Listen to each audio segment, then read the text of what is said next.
so the 6 business requirements is where we're going to start.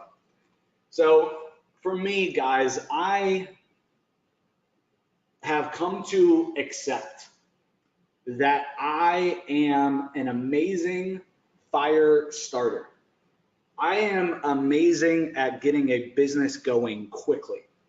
I am good at building that and blowing that up quickly, like going from 0 to 100 real quick, right? Going from 0 to 10,000 a month really fast. I'm good at going from 10,000 a month to even upwards of 100,000 a month really fast. But I've also gotten to know that I don't do well managing a large team. And I believe that it takes a very different skill set to go upwards past $1 million plus in revenue.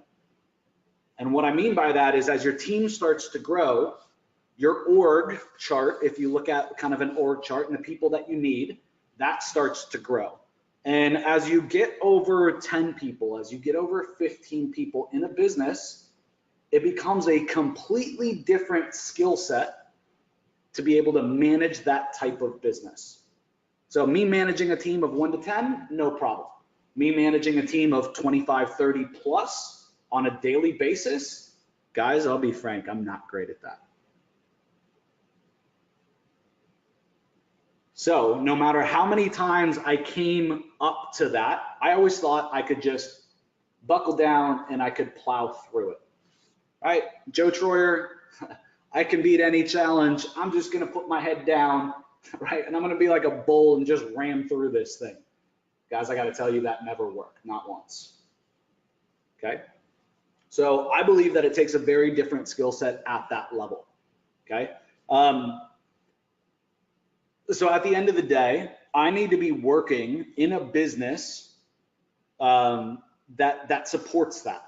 So if I want to have a business that does over $1 million a year, right, then I need to be able to count on an amazing team, right? I can't run the whole thing, and I have no desire because of my experiences in building up lots of businesses like this, right? I have no desire to do this myself. So my choice is either stay at under $1 million, right, and be extremely lean, or build something big. So which do you think I'm doing? Staying extremely lean and staying under $1 million, or option 2, building something big? Give me some feedback. 1 or 2 in the chat real quick. Yeah, building something big. Yeah. Okay, but I'm going to stay lean. So there is a lot of the business that I frankly don't want to touch, and I'm okay admitting it. And I think at the end of the day, too many of us are afraid when working with teams or working with partners to say, I don't fucking want to do this, right? I will do this happily. This is my sweet spot. Here's where I see I can add value. I don't want to do this. Okay, so if I can give you a tip, I would 100% recommend that you are vocal about what you want to do and what you don't want to do, or you will get caught doing what you don't want to do. It seems obvious, okay, but after 10 years, these are some of my biggest takeaways for you guys. Okay, business requirement number 2 is you need to be working with a big vision. At the end of the day, when I look at the businesses that we've built, when I look at the businesses I've built, when I look at when things took off and went crazy, and when I think and I look at when businesses slowed down, right, and the growth slowed down, I can really point that back to whether the vision was aligned across the company. Did everybody working at the company believe in that one big vision? Understand that it becomes a team sport, right? Like no matter how hard you try, if you're trying to build a big business, you have to rely on others. And if they don't believe in your vision, You're going to have lots of internal conflict, and it is going to be a struggle. Okay? So at the end of the day, I had to take a lot of time over the last 6-7 months and really work on my vision. What do I want? And folks, that's kind of an awkward conversation. Right? It's like scratching my head, like, what do I want to do when I grow up? Right? I encourage you not to rush this, right? To really think this through. And are you passionate about that big vision? Can you get people to believe in that big vision? If you can't, understand that you're going to have a big problem. Number 3,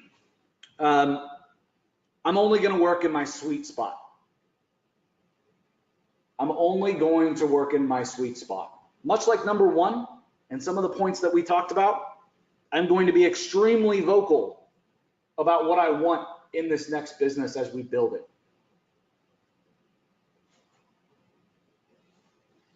All that I want to touch is sales, one-to-many, angles, right? The strategy behind the sales, and the overall fundamentals of fulfillment.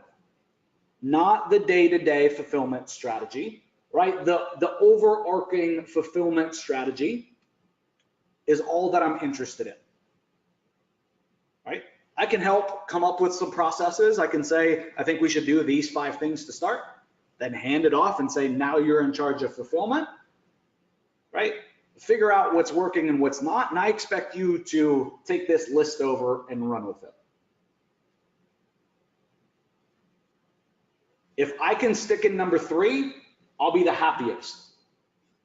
What does that mean? I'll bring in the most sales that I've ever brought in.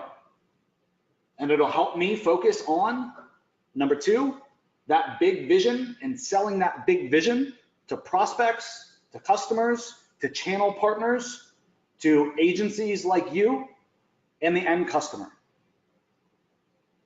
If I get stuck in fulfillment, the company is going to bog down.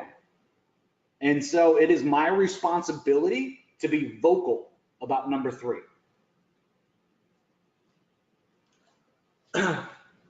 Number 4 is something that I took from me being at Funnel Hacking Live in Nashville this year.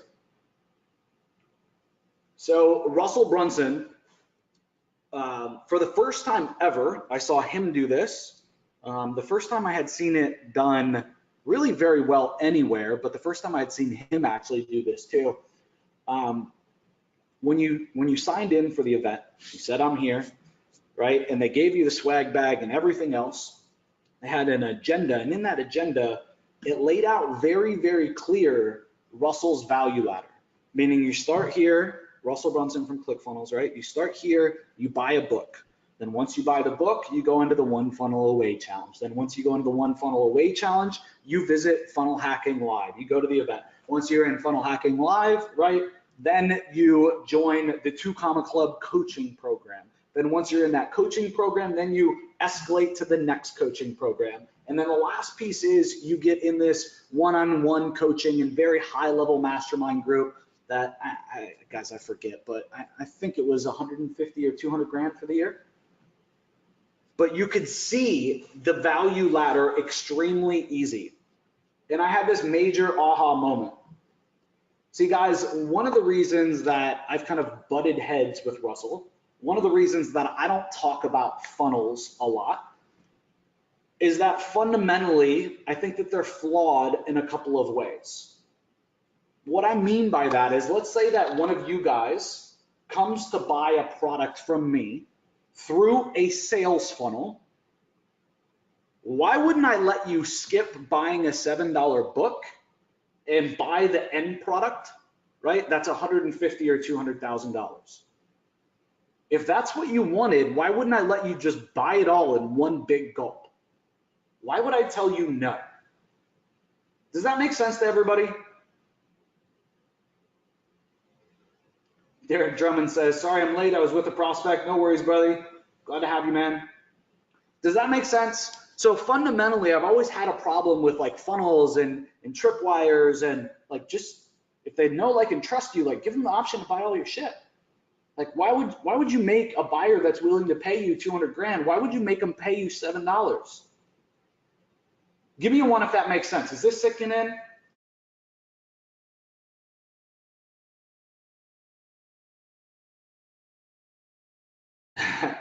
Yeah, so I think that we should educate our customers, right? I think we should educate our customers about the value ladder, and we need to lay that out.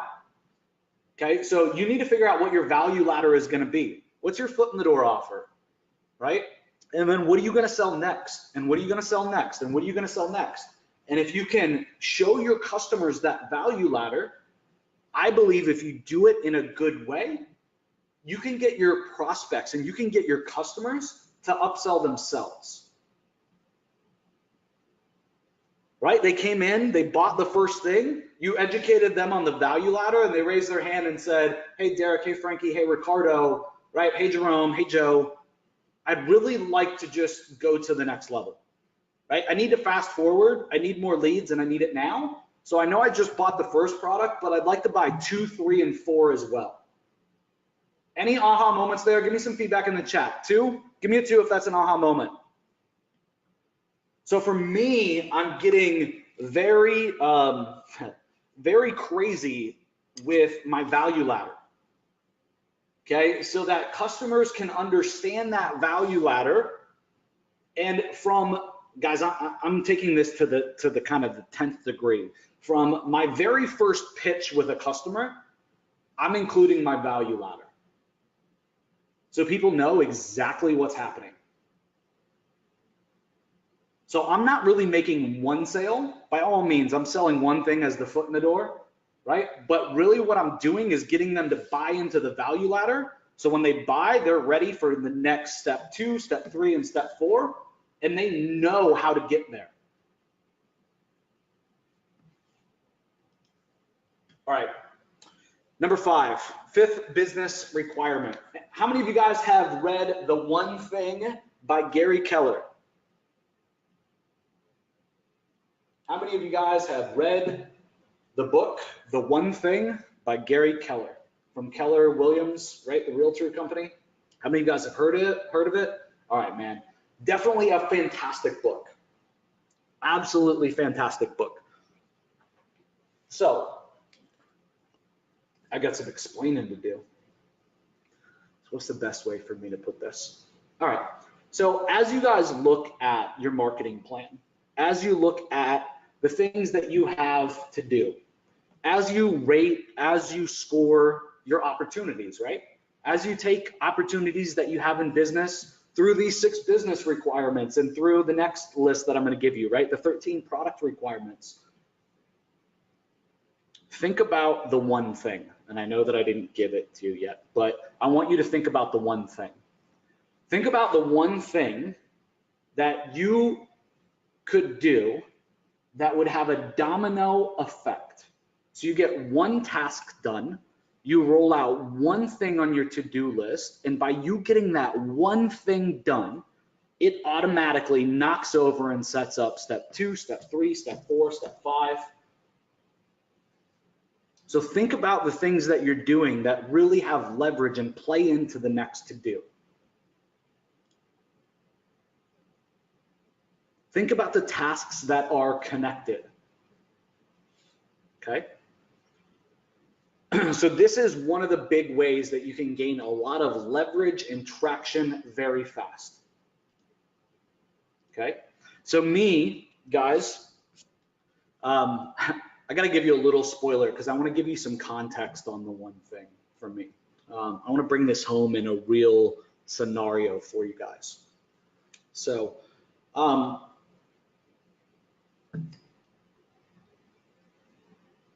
the way that I've implemented the one thing in kind of a beta alpha type of scenario, just one way, is I've went to my market's influencers.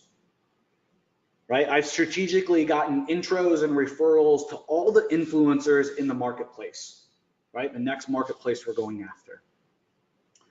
And I've made each and every one of them a deal that they can't refuse, right? This is like, if you've heard of like a mafia offer or the big idea, like this is like, they all looked at me like, are you freaking crazy, right? I went to a no pitch event and I closed half the people in the room without a pitch, right? So guys, I stuck my money where my mouth is, right? When everybody else is charging 10 and getting half the results, I'm charging 2 and getting double the results, right? That's the type of offer, okay? So I made this offer with all of these influencers. And the reason that I did it is because by doing this offer, this marketing for these influencers, part of the deal of them saying yes and taking me up on the offer was that they have to let me do a case study. And they have to be willing to tell their customers and their audience about the results that I get them, as long as they're happy with the return on investment, right? So they agreed. It's a beta program, it's an alpha program, that they're gonna let me do a case study and that they're going to give me referrals. Everybody following? Give me a 3.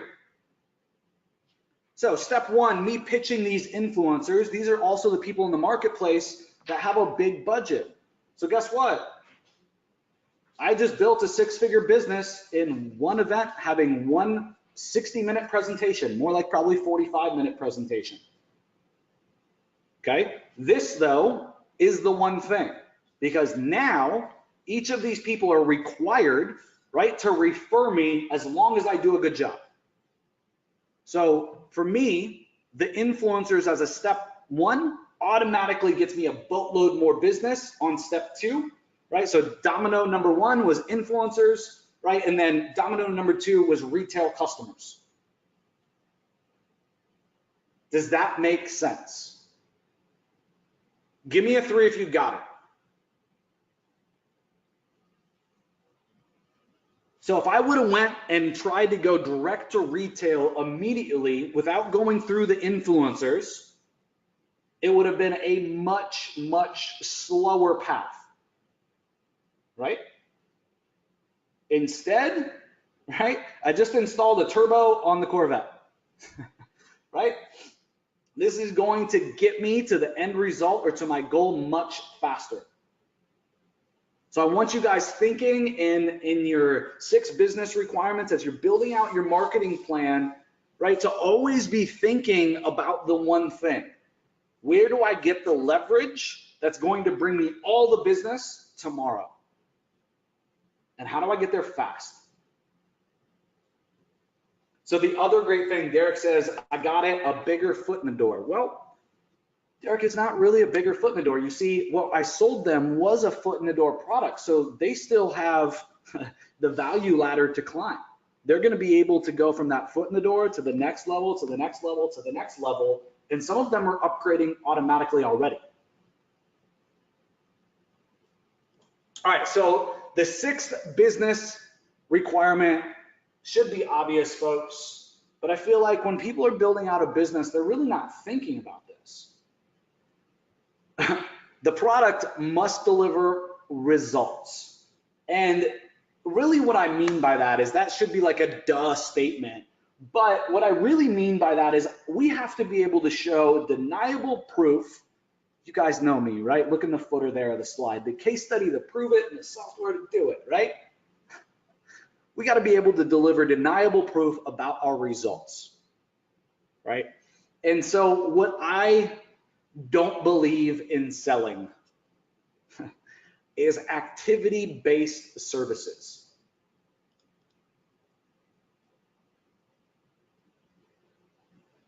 Okay?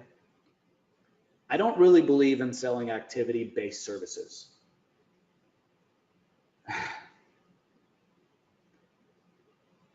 I just don't think that there's that much value in something when you're just selling an activity and can't demonstrate a return on investment. And so that's why I've always played in the pay-per-click, pay-per-call, SEO, call tracking world. right? Because I sell with conviction and I sell with results. And at the end of the day, I'm not interested in changing that. Okay, so this was an important one for me and something that I think a lot of people overlook. And I think that if you guys really looked at your businesses right now, you probably have some issues, some products that you offer, right, or that you deliver that really interfere with number 6. All right, so good stuff, some aha moments so far. So we just went through the 6 business requirements. We're 35 minutes into the webinar. And we got the 13 rules every product must fit to go through yet. So I just need some feedback from you guys. Good stuff. Amen. Undeniable results. Yes, yes, yes. Let's see, I think GoToChat froze for a second. Great job. Fantastic stuff. Yeah, completely frozen. I'll get it in like a minute probably. Yes, yes, yes. Okay, good.